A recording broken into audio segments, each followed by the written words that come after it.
आपको धन्यवाद कि आज वर्ष 2025-26 के लिए अनुदान की अनुपूरक मांगों के दूसरे बैच पर हो रही चर्चा में भाग लेने का आपने मुझे अवसर दिया।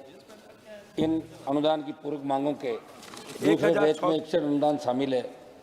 281-289 करोड़ के सकल अतिरिक्त व्यय को अधिगत करने के लिए संसद में अनुदान मांगा गया वित्त मंत्री जी द्वारा। अनुपूरक मांगों का उद्देश्य सामान्यतः उन आवश्यक व्ययों को पूरा करना होता है जो बजट बनाते समय अनुमानित नहीं होती। इसलिए सबसे पहले ये समझने की आवश्यकता है कि अनुपूरक मांगें सामान्य स्थिति नहीं होनी चाहिए। इनका उद्देश्य केवल उन खर्चों को पूरा करना होता है जो अप्रत्याशित परिस्थितियों के कारण सामने आए। लेकिन जब हर साल बार बार अनुपूरक मांगें लाई जाती तो ये सरकार की वित्तीय योजना बजट प्रबंधन की कमजोरी को उजागर करता है। वित्त मंत्री जी, हमने देखा है उसके अंदर एक साल में 2-3 बार प्रधानमंत्री जी का जो जब नेतृत्व आप है जवाब सारा विश्व बताएं देख रहा है कि देश के अर्थव्यवस्था विकास का रोड मैप पर कुछ महीनों बाद अगर सरकार फिर से अतिरिक्त हजारों करोड़ रुपए मांगने लगती है तो प्रश्न स्वाभाविक, क्या बजट बनाते समय सही आकलन किया गया नहीं? मेरा आग्रह है सौरभ जी कि कई मंत्रालयों में पहले पर्याप्त प्रावधान नहीं किए जाते और बाद में अनुपूरक मांगों के माध्यम से अतिरिक्त राशि मांगी जाती है। यह आपका अधिकार है, लेकिन बजट बनाते समय अगर इसका ज़्यादा ध्यान रखा जाए तो मेरे हिसाब से बार बार इस पर चर्चा की आवश्यकता नहीं होगी, बार बार आपको मांगना भी नहीं पड़ेगा पार्लियामेंट से। संसद की भूमिका केवल औपचारिक मंजूरी देने वाली संस्था बनकर रह जाएगी। मेरा इसके अंदर आपसे आग्रह है कि आप ध्यान रखें बजट आकलन के अंदर कमी। सौरभ जी, जब संसद में मुख्य बजट प्रस्तुत किया जाता है तो सरकार पूरे वर्ष की आवश्यकताओं का आकलन करती है, लेकिन बार बार अनुपूरक मांगे लाकर ये कोई यही नहीं लाए, हमेशा लाई जाती है। इसमें सरकार या तो वास्तविक खर्चे का सही अनुमान नहीं ला पाती। एक मिनट रुक जाएं, अभी माननीय बेनीवाल जी की स्पीच चल रही है और एक सदस्य और हैं, तब तक के लिए कार्रवाई अगर सभा की सहमति तो बढ़ा दी है। या तो वास्तविक खर्च का सही अनुमान अधिकारी आपको बताते नहीं और या फिर जानबूझकर कम प्रावधान करके बाद में अतिरिक्त राशि मांगी जाती है।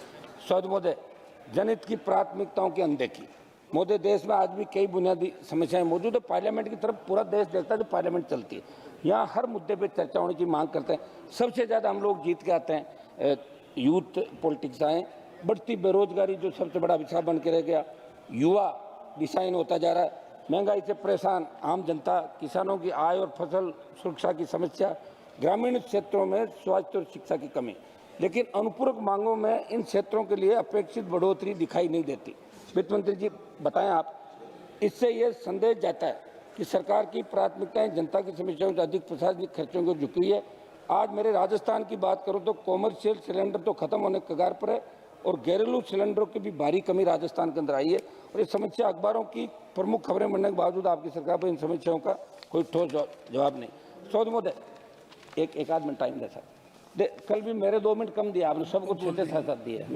देश में एलपीजी की जो कीमत के बारे में हल्ला हो रहा है, पेट्रोल डीजल के भंडारों की जो स्थिति है, अमेरिका ईरान युद्ध से हमारे देश की गैस और तेल आपूर्ति में कितना फर्क पड़ा और देश में कभी दिखाया जाता है कि तेल का संकट है, फिर पेट्रोलियम कंपनियां उनका खंडन करती है। दूसरा, मोदी जी, एलपीजी की कमी से देश में क्या हालात बने, आज अखबारों की सुर्खियों में विस्तृत रूप से आया। एलपीजी गैस सिलेंडर की कमी और वितरण व्यवस्था हो रही है, लापरवाही के कारण आम जनता को भारी परेशानियों का सामना करना पड़ रहा है। मैं वित्त मंत्री जी से जानना चाहता हूं कि ईरान अमेरिका का युद्ध अगर लंबा चला तो आपके पास एडवांस तैयारी क्या है जिससे देश में तेल और गैस का संकट नहीं आए? सौद महोदय, एक मैं वित्त मंत्री जी का ध्यान आकर्षित आपका करना चाहूंगा कि चित्तौड़गढ़ जो राजस्थान के अंदर 2.5 मिनट तो मेरे ले लिए इन्होंने। हाँ, पहले मुझे नहीं बोलने दे रहे थे, अब उनको नहीं सुनने दे रहे।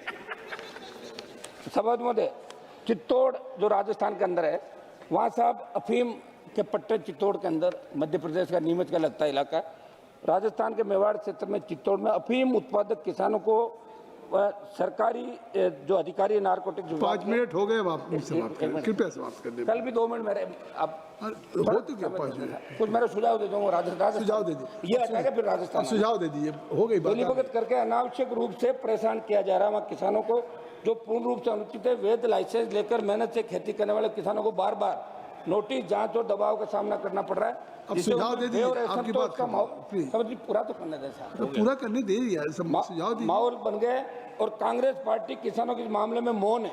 आप इस मामले में हस्तक्षेप करें और अफीम उत्पादक किसानों की समस्याओं का समाधान करें। अब राजस्थान को सुझाव तो दे दूं आपको, एक पन्ना है मेरे पास। कल भी दिया था, हर दिन तो आप दे रहे हैं। कल तो मेरे 2 मिनट काट लिया आपने। नहीं काटा नहीं हमने, ये करना था। हर दिन आपको एक मिनट करना है। स्पीकर साहब अच्छा सुझाव दे खत्म करिए, एक लाइन खत्म करिए। तो अगर मेरे सुझाव नहीं सुन तो मेरा एक आग्रह साहब, मेरा आग्रह ये सर, पेट्रोलियम मंत्री जी एलपीजी को लेकर जवाब दे रहे थे और जिस तरह के नारे विपक्ष ने लगाए एपेस्टिन की बात को लेकर, तो मेरा आग्रह है कि आप जवाब देते श्री चंद्रशेखर जी, श्री उनके साथ कोई गलत काम नहीं किया। चंद्रशेखर जी, धन्यवाद।